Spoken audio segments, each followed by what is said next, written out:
Going on, y'all? It's your girl, Mrs. D Green again. Thank you so much for joining me and happy Monday nights. Don't forget to like, comment, subscribe, and share, and hit that notification bell if you do subscribe. This way you are notified anytime I upload a video. Last week's video got quite some circulation. It's actually probably my top viewed video so far in this season's recap. So I was like, oh, okay. We getting some traction going. We getting some traction. All right, Mrs. D Green, keep going, keep going. Yeah, I was talking to my mom about that, and I was telling her, like, I'm trying to get my following up, but I only have like 60 videos, and I just started my channel this year, so I got to get a little bit more consistent in the content.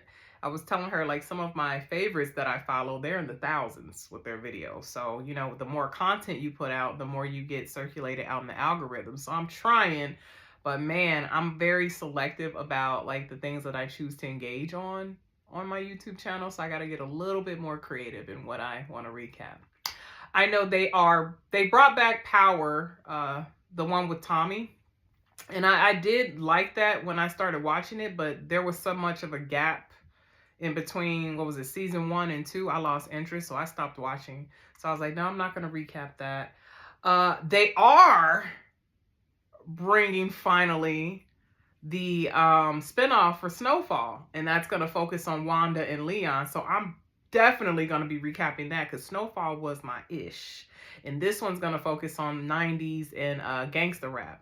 And so I am very intrigued to see, you know, how that pans out for Wanda and Leon, especially Wanda, because Wanda, we know, you know, she has a past with her addiction, and I just want to see how she's going to navigate in that world of gangster rap. So I know that's going to be so dope. They're probably going to have like NWA in there, and they're definitely going to have like a Snoop type character, a Suge Knight type character, Corrupt, you know, Daz Dillinger, like, oh man, Cali, man. Cali hip hop. Cali gangster rap. But nobody's greater than Mr. Lamar. Fight me in the comments. Okay? Fight me in the comments.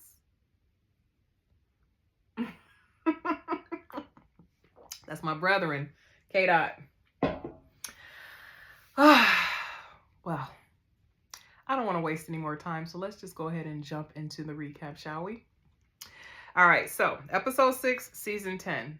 Episode's called Suns Out, Buns Out. And man, there were some buns out. We're going to talk about that a little later. So they picked up where they left off. They're still at the dinner table. They are talking to Jossie in her confessional, producers are, and they, you know, they ask her again, on a scale of 1 to 5, how upset would Wendy be if she learned what Kiana said about her? And Jossie, so dramatic, says an 8.5, but then when she reveals what's said, I'm like, that's not a catastrophic issue.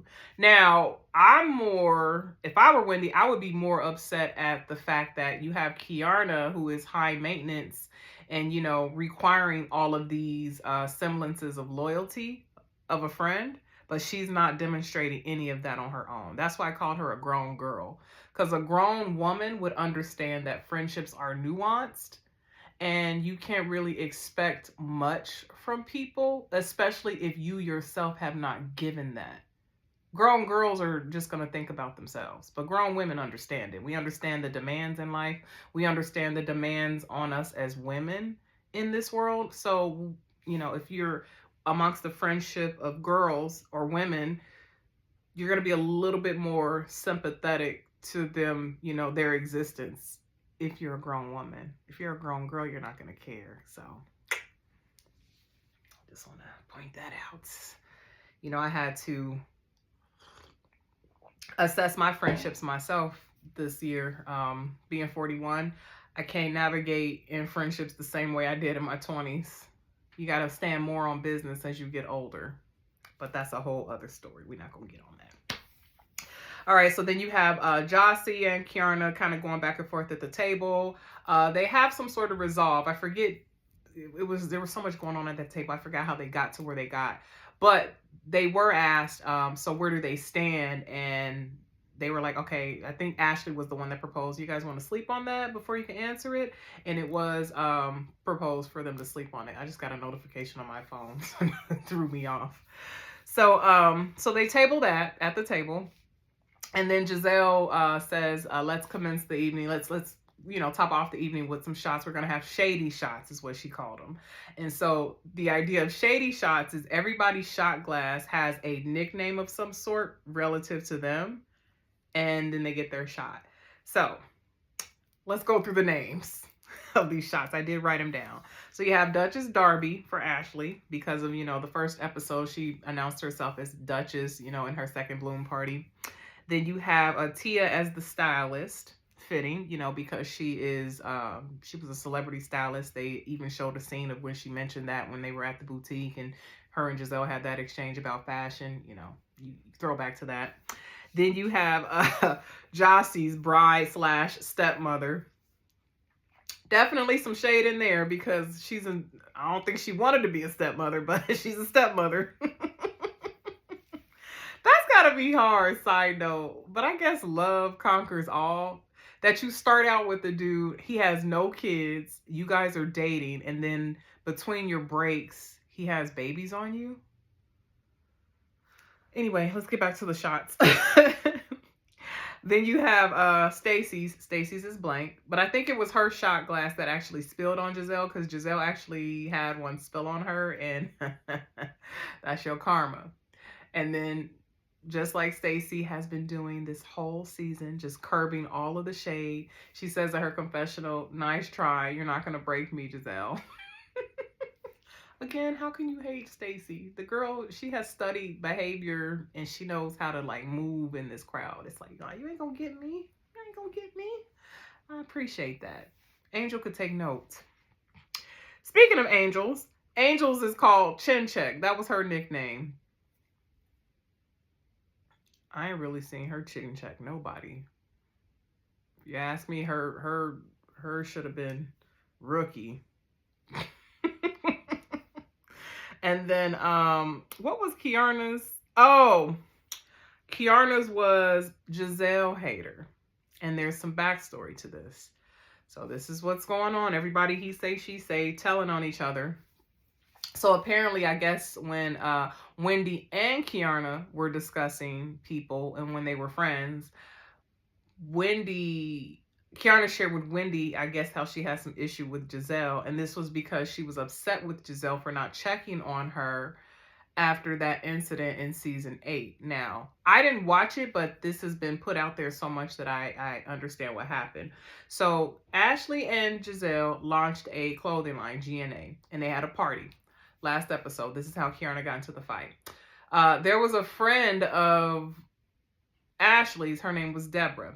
Deborah showed up to the party to confront Candace because Candace had been talking mess, and Deborah, tried to cause some issues in season 7 with Candace's husband. So that's what brought Candace to talk the mess. Cameras went down, so they thought there was still audio going on. Deborah clearly went to that party to start a fight. Kiarna just kind of got in the mix and was, trying to, I guess, back her friend Candace. Got caught in the crossfires, and then she ended up getting into a fight and carried out on the stretcher. So, with that being said, Kiarna, I guess, was upset with Giselle for not checking on her because I guess it happened at your party. I'm your friend. But in Giselle's defense, this was also during a time where Giselle's father was battling brain cancer. So Giselle says, I literally left this party, jumped on a plane to go to Atlanta to go visit with my dad. He was in surgery, and then he was gone. Whew, this is what I mean by this grown girl. So Kiarna did bring this up at the season 8 reunion. So the fact that it was being brought up again at the table, I can understand why Kiarna would be irritated because we've already resolved this and you're bringing this back up. But this is the nature of the show, conflict resolution. Because they go a little deeper into it when they get on the yacht the next day. Yeah, so they put that to a close. They have a little bit of a dance off. I noticed when they were dancing, the owner, Mr. Sunshine, and this is going to resurface later too, he goes over to Jossie and whispers to her that she's his favorite. I mean, shoot, I understand why. Jossie is stacked. That girl's booty is juicy. I was like, girl, when she was in the water, twerking underwater. Anyway, let me take a sip of my tea. Jesus Christ. And that was the end of that scene. So next scene, they go to did it say it was 30 minutes later? Oh no, this was off camera. That's another scene. So they go to a producer, or I think it's a camera that's staged in their room, not necessarily a producer cam. So there's Jossie, Ashley, and Stacy sitting in the living room talking, right? And Stacy admits that she has gone on a couple of dates with Chris Samuels before. They never got, intimate. They just hung out. She explains that Timo, her ex-husband who she's dating again, he was seeing other people. She was seeing other people. So, she was just dating people. Now, I'm split on this. Okay? Stacy's my girl. I like her. She does not owe anybody an explanation on what she does and how she does it. Okay? And that's that on that. But with that being said, when you were asked about it at the table last week or the episode before, why didn't you just come forth and say it then? I mean, you really don't have anything to lose. If it was as innocent as you're painting it out to be now in this moment, why couldn't you just come forward? So I could understand why the women get frustrated with her, because she's always like answering okay one way when she's confronted, but then after time goes on, then she wants to be forthcoming. She did it about the Happy Eddie thing, starting her own cannabis line. She denied it at the reunion. I gave her grace on that, but I'm starting to notice a pattern. And I can admit that could be kind of frustrating. It's like, we're all grown. Like, yeah, we don't owe each other anything, but we don't have to lie to each other either. So I don't know. You can't have it both ways. You can't say respect me, in my independence, but oh, gotcha, I don't have to be forthcoming about everything. It's like, you got to be transparent all the way through. But I get some people don't operate like that. Me, I choose to operate like that. If I can't be authentically me without persecution amongst the group, I just don't fuck with you. Simple and plain. I'm not that pressed to be amongst the group where I have to tailor my narrative all the time. No, fuck you. How about that? That's a narrative. So anyway. So yeah, I gave her props, but I was like, I could understand why Ashley and everybody else would be frustrated with Stacy, because it's like, just come forward. You ain't gotta lie. You literally don't have to lie to kick it. Anyway. All right, so then they go off to the next scene. Next day, there's some intercut scenes. You have Kay on the phone with Greg, talking about they're going to have that slut party tonight. And then he so cutely says, oh, that is so funny, because we going to have a slut party too when you get back. I'm like, yeah, that's right. Then you got Ashley. She's FaceTiming with her mom. And as she's FaceTiming with her mom, her little boy toy, Joshua, sends her a text message. And she's trying to play it off. In the confessional, she says, we're hanging out, but we don't have any like labels on it or anything. We're just having fun. I'm getting old. I'm going to tell you why I'm getting old. I'm not with that casual situationship stuff. Like, I don't do that. Like, there are some things that can be gray in life, but when you get intimate with somebody, like for me, those are not murky like situations for me. It's black or white. We define it whatever the hell we're doing, because I look at it like this: when you're spending time with people and you're getting intimate with them, literally exchanging body fluids and all of that, I ain't got time to like try to guess what we're doing. Like, grown-ups commit, we're in each other's lives, taking up time, exchanging, body fluids, like put each other at risk. None of this define the relationship shit. Like, I need to know that up front. What are we doing before we even get there? I just don't understand this casual, like, attitude people have towards intimate relationships nowadays. I feel like people do that because they feel like it's relieving the other person of pressure or expectation, but that's the thing. Sometimes in life, we do have to show up and define what the hell we're doing. You can't just lackadaisical, like, fly through life just doing things with no intention. So that's not for me. For some people, it works. For me, I don't do that. I don't do that. Like, I have a youthful spirit, but when it comes to certain things in life, I don't budge. That's one of them. So if you hitting the cookie, that mean we together. Shit. Otherwise, next. Because there are people out there that are not scared to devote themselves. So this whole Janae Aiko situation with Big Sean, case in point. You know, she loved him. She wanted to marry him, but she wanted to play it cool because she didn't want to put that pressure. Well, 10 years and one baby later, you still ain't got your ring. So at the end of the day, you can't blame nobody but yourself. You got to stand your ground.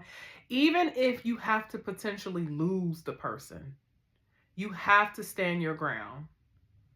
And that's my soapbox on that. I can't do that casual shit. Like, if it works for you, it works for you. It don't work for me. But anyway, so then we get to Stacy and Wendy now in their room, and I guess Stacy got bit on her lip. She had an allergic reaction to something, and production was so shady they had to magnify it and point it out, like really show it in the scene. And she's asking Wendy how it looks, and Wendy was still like kind of getting over her bug too, and she's just looking at her. And I think Wendy is so cute when she don't have on all that eye makeup, because she's got like big pretty brown eyes and like perfect nose. Like, she's got those, I call them motherland features. I love it when a woman has like natural beauty about them, and especially if they come from like Africa. Oh, I love when you don't pinch the nose or do any of that. It's just magnifique. So that's a side note. I was looking at Wendy's face because she didn't have a lot of makeup on. Like, she had her eye makeup on, but I could tell she hadn't applied the foundation because I could still see like her natural face, and I just thought she was so cute. All right, so let's see.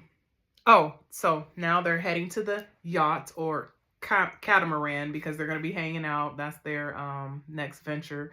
And this was only day 2. I was like, wow, a lot has happened in these 2 days y'all have been there. Then I got to thinking, Giselle really did plan a good trip. This was a good trip. Good for you, Giselle. Like, this is probably one of their best trips. Like, I can count on, I'll say 2 hands. Their first trip that I thought was pretty cool. I forgot where they went in season 2, but they actually went on an international trip in season 2. That was pretty decent. They went to France season 3. That was dope. Monique hosted that. Season 5, they went to New Orleans, and that's when Giselle hosted that. That was a pretty nice trip. Season 4, sorry. Season 5, they went to Spain, and Monique didn't go because there was tension with her and Candace. Season 6, they didn't take any international trips. And then season 7 through 9 is a bust for me because I kind of stopped watching. Like, it started getting too toxic for me. So, going back to this trip, this was a good trip. I enjoyed it. It's already setting the bar, so I don't expect anything less going forward in this season. So let's hope they stick with it.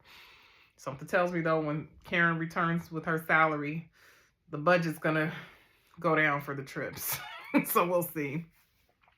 All right, anyway, so they head on the yacht, and Giselle is pointing out how they all have towels. They have their names engraved in them, of course. She did not include one for Stacy, but she does admit there that, Stacy's coming around. She's starting to like her a little bit more. And then she's like, back up off me when Stacy tries to hug her. So she's making some progress. Let me see. Confronts Kay with Wendy upset about incident. Oh, okay. So now this is where it goes back to Kiarna with the Giselle situation. So at the table, when it was brought up to Giselle about Kiarna's issue with her, Kiarna did the big girl thing, and I will give her props on that. And she said, let's table this until Wendy is around. So that's what they did. Wendy's now around, and now they're going to talk about it. Well, not just the 3 of them, but the whole table. And this was a good discussion. So Giselle explains to Kiarna in depth everything that I said earlier. So they're getting on the fly, her dad, the situation. But then she said this. And I could tell when Giselle was saying it, like, her face, she was so strong in that moment. So like I'm not yielding on my stance on this, but I could tell, like, she was still emotional over it, rightly so. Like, cause I could see that she could have cried as she's telling Kay this, cause I almost started crying. Like I'm an empath, I could feel emotion like that. So she's telling Kay basically, you were the last thing on my mind. I understand you feel like I didn't reach out to you, but this was going on with my dad, and all you had to do was go to a plastic surgeon to fix your situation. My dad's no longer here.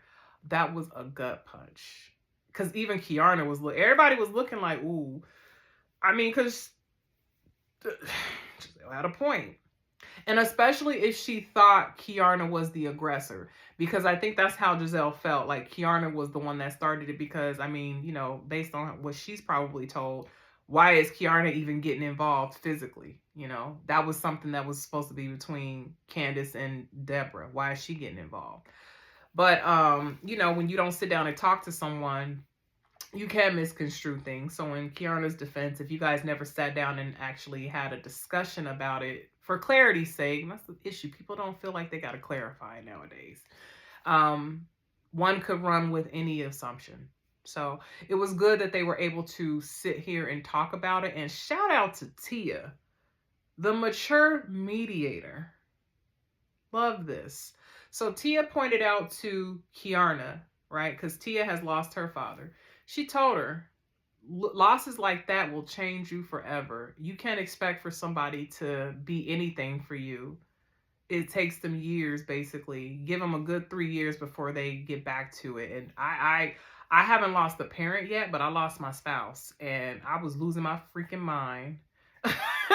In some ways, like I was making some good decisions, but I made some crazy decisions that I'm trying to clean up right now. And so Tia's right. Like, you do need to give people time to grieve. But then Tia, again, the mature mediator, God bless her. Then she says, though, in Kiana's defense, but at the same time, I understand why you need to feel validated by your friend. And then that's when Kiana said, especially since you were going around telling people that I was the aggressor. So here you are, even though we discussed it at the reunion, we didn't really go into depth. So we were kind of left with this,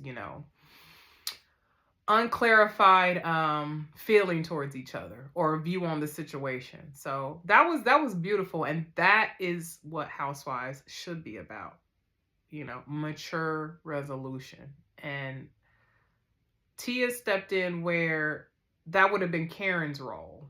That's why we love Karen, because Karen is quick to kind of mother the situation and be mature and bring in that, like I say, that grown woman energy as opposed to a grown girl. So shout out to you, Tia. You shining, girl. I like you. I like you. All right. So let me see. I got that. Yep. Furthest on the mind. Oh. So Kiana also called herself trying to call Wendy out because the Giselle hater comment or whatever. And this is what I don't like about Kiana. When she feels like she's drowning and when she wants to save face, she will repeat something you said to her, about someone to her. But see, the way she does it is she does it where she's omitting like little situations. It's more like, let me throw this out so I could, like a life raft for myself. And it just seems so childish because she's telling, something that Wendy said about Giselle, but Wendy has been pretty straight up about her disdain for Giselle. Like, I don't know if Kiana saw season 6, episode 7 and 8 when they were at that house, but Wendy ripped into Giselle. I think everything that she said after that was probably even covered in that little ribbing situation. So, like, what I'm trying to say is, after that episode, anything negative that Wendy said about Giselle, I mean, we're not surprised by that. I don't even think Giselle would be surprised. So that's not tea, in my opinion, that Kiana's throwing out, trying to say that she's a hater and then trying to say that Wendy was talking mess too. Wendy has said anything that you think you're going to bring to the table about Giselle, she has said it to her face. So, and so I get this mixed thing with Kiana, man. Kiana.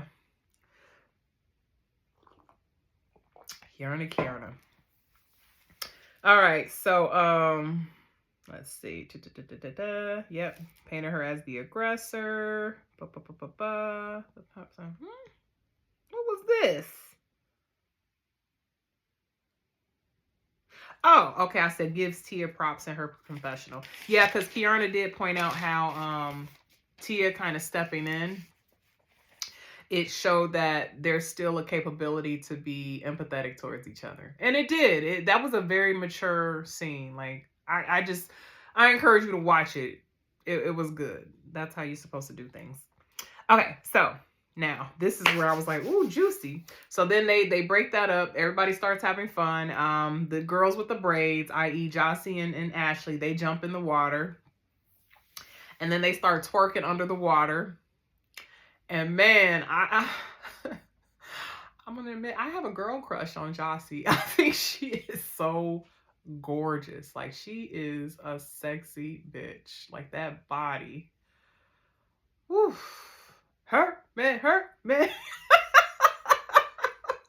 Lord forgive me, and I'm lusting after that woman.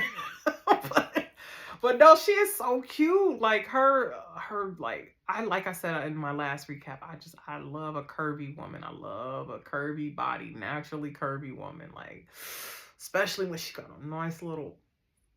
I can appreciate that. All right, so they all get dressed. They get ready for dinner. They're gonna have dinner on the water, and they all look really pretty. And this scene, it just, like I said, Giselle's trip, really good trip. I mean, the food, they were eating family style, but like a lot of the platters they had were just, it looked so good. So, the mess. All right. They asked, I think it was Ashley who mentioned Jossie's wedding. Okay. And how she was like, Stacy, weren't you supposed to be a bridesmaid in Jossie's wedding? And Stacy says that she couldn't because she had prior commitments. You know, she was supposed to be meeting about launching her cannabis line, so she wouldn't have been able to give her full, because that's attending a wedding and being in a wedding, two different sets of responsibilities. So I get, you know, why she probably felt like she couldn't give her best or whatever. But Giselle actually said something that made me think. And like I said before, I may not always agree with Giselle, but there's some things she says where I'm like, that might be true. So Giselle says in her confessional what she thought Stacy, meaning, is maybe Jossie wasn't going to be existing in this group. So this is a fourth wall breaking, right? There was a couple of situations like that. I'll mention another one later. But breaking the fourth wall. Basically, Stacy didn't think that Jossie was going to be a castmate or a friend of. So why would she want to attend a wedding of someone that she doesn't feel like is even going to matter to the show? She's only going to show up if she feels like she's going to matter to the show.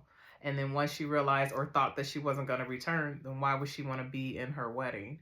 And then for a moment, I was like, well, when did they get close? And then I forgot about that situation that happened in Miami with Mia's birthday, where they both showed up to Miami and then Mia ghosted them. So they started bonding due to that. So I could see how, you know, Jossie would have asked Stacy to participate in her wedding, seeing as though she had just met her. Then I start thinking also, well, Jossie, you just met her, so why would you want to invite somebody you don't know? Well, because if I have my wedding televised, I have a cast member there. There you go. It legitimizes my wedding on television. So I don't know. I was like, okay, Giselle, I can see your point. You know, Stacy trying to back out because she didn't think Jossie was going to matter, only to now be attending the wedding, just not as a bridesmaid. All right, so Tia brings up how, because Jossie tried to call Tia out for over filtering her face, and then Tia's like, well, I was looking at your Instagram and you over filter as well. And then Jossie's like, I don't filter. I would say like most of my pictures on Instagram are me. I don't filter. Side note, I filter here and there, but what you see is what you get, okay? I have a scar forming from, you know, something that bit me. You know, I got my little smile lines. My little, I ain't filtering shit. So I don't get that when people over filter, like do those glossy filters. It's like, you know, when they see you in person, they gonna see you in person, right? That was just a side note. All right, so Oh, and then okay, so the whole filter thing, I got sidetracked. So the reason why that conversation was brought up is because Tia was trying to show, okay, see, I was bringing that up to diffuse the situation. I don't understand why you were trying to, come back at me with my filters. So, you got Tia trying to diffuse the situation. And then you got Jossie doing too much. Because then she brings up how Tia tries to act like, she doesn't know what's going on and play it stupid and that she does slick stuff. And then she starts like going ham on Tia because Tia told her that the guy, Mr. Sunshine, that said that, Jossie was his favorite, how Darius, who is Jossie's now husband, has some competition, which is crazy. They look both alike because they both look so much alike. They did like a side-by-side picture of them, and I literally saw a father-son duo. So, I mean, there's a type that's attracted to Jossie or vice versa. But like the way she was like going off on her, I was like, this is not necessary. But it shows she was auditioning for a flute. And then I started thinking, I was like, you know what? I could see why also she's kind of going off like that because of the nature of their relationship. There's a lot of insecurity. And so anything that resembles cheating on whoever's end, she doesn't want that narrative like floating around about her relationship, even if it's a guy that is crushing, so, or thinks she's attractive. So she's telling her, like, don't joke like that. My man, there's no competition with my man. And quite frankly, this is 14 days before my wedding. I don't need you bringing this up. Now, I did respect her saying there's no competition with my man because that's what you do. You protect the peace in your relationship. Your man, he needs to feel at peace. So you got to say on camera, there's nobody competing with my man. You do that. But, the tone was a little bit too aggressive for me. And I was like, okay, Tia, I'm not Tia, I'm sorry. Jossie, you doing a little bit too much, girl. All right. So, yeah, I said relationship is fragile. That was my notes, and that's why she's a little oversensitive because, like I said, the nature of it. There's cheating, there's all this stuff. All right, so now they're continuing to eat, and they start to get ready for the slutty bachelorette party.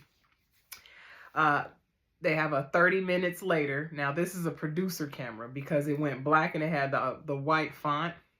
You have Angel and Jossie talking in the shuttle.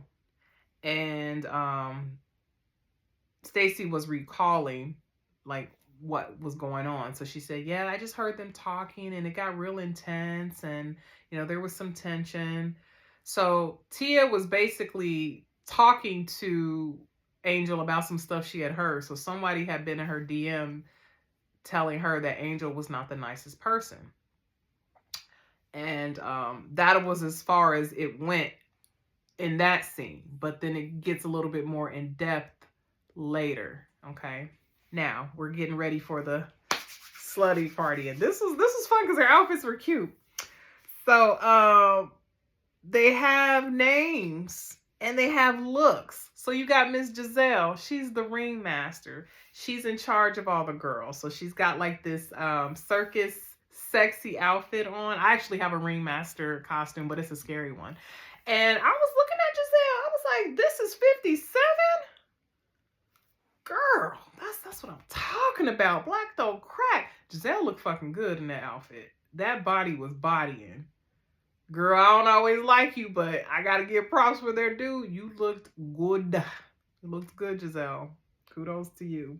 Then you had Ashley. She comes out with this shiny outfit, and I didn't know what it was until she brought it up. So she's an astronaut. So astronaut, but astronaut, and her butt is hanging out, and she even did a little jiggle and a twerk, and Giselle laughed. It was cute.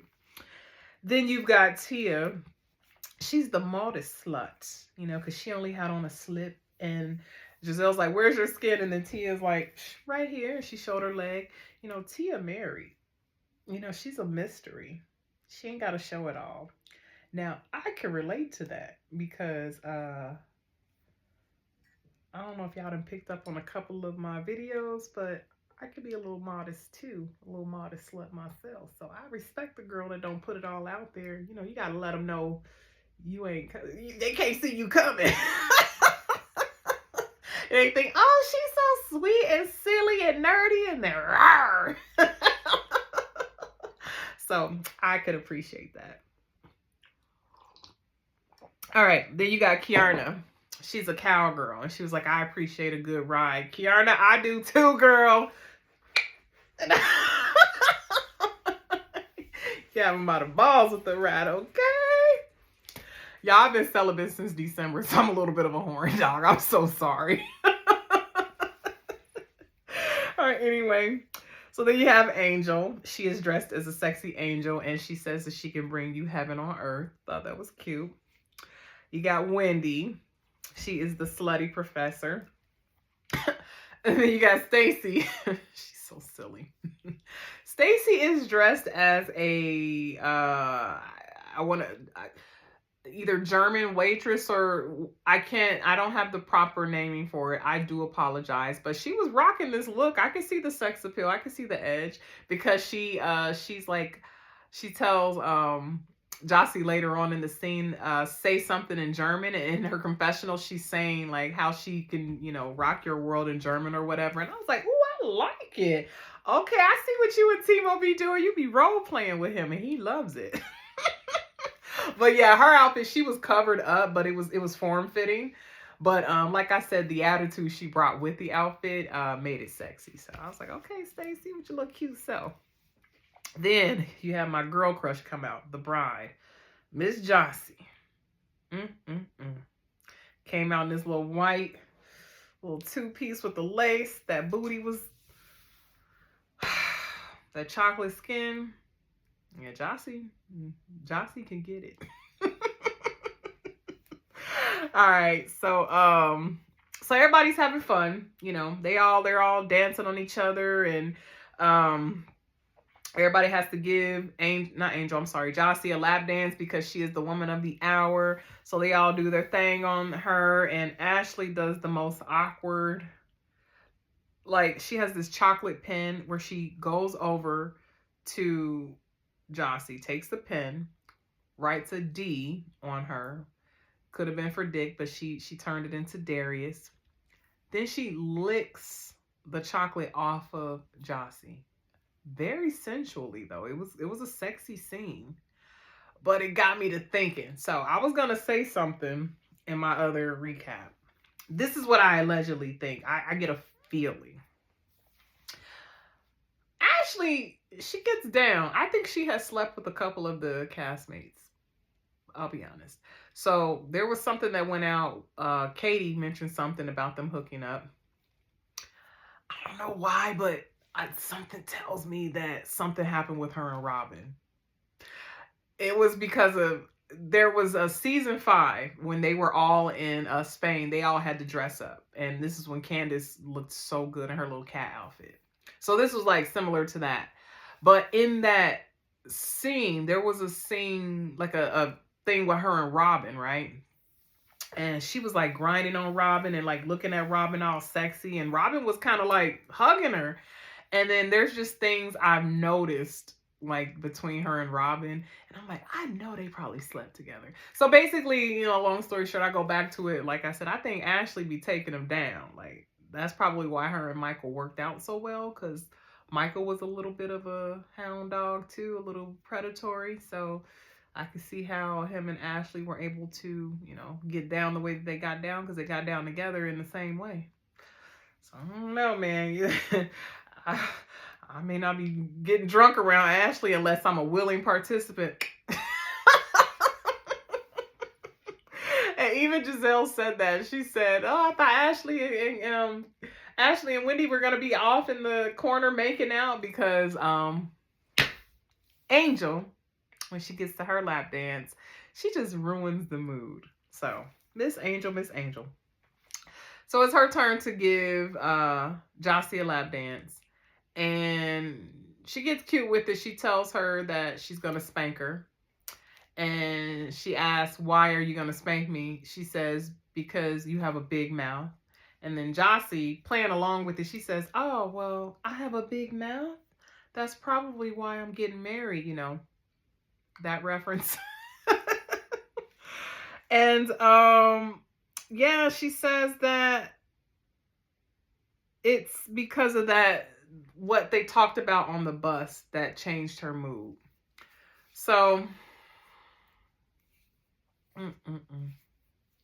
Now, when Jossie presented what she had heard about Angel, mind you, cameras were down. So Jossie did try to do Angel a solid, right? She didn't put it on camera because we know, and they know too. When you put something out on camera as opposed to doing it privately, it's different. There's a different intention behind that. And it's usually a lot more pure, and you're looking out for the well being of the person when you don't make it a moment into the show. That's part of the reason Wendy went off season 6 when they were trying to spread all that stuff about her husband, Eddie, because how they brought it on the show. Jossie didn't do that. So the fact that Angel's mood was changed because it got brought up, that's Angel. And I really think Angel is dealing with postpartum. That's why her mood's so up and down. So I'll give her grace on that. But it's like, girl, you got to pick and choose your battles.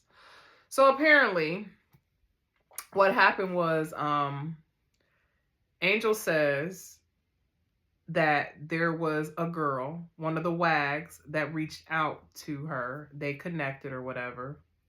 I guess not too long after that, Angel, Bobby, Angel's husband, Bobby's people, I guess his financial planner, a lawyer, a mentor or something, 3 people called Bobby, told Bobby that Angel stole $30,000 from him, hid her birth control, and was trying to intentionally get pregnant.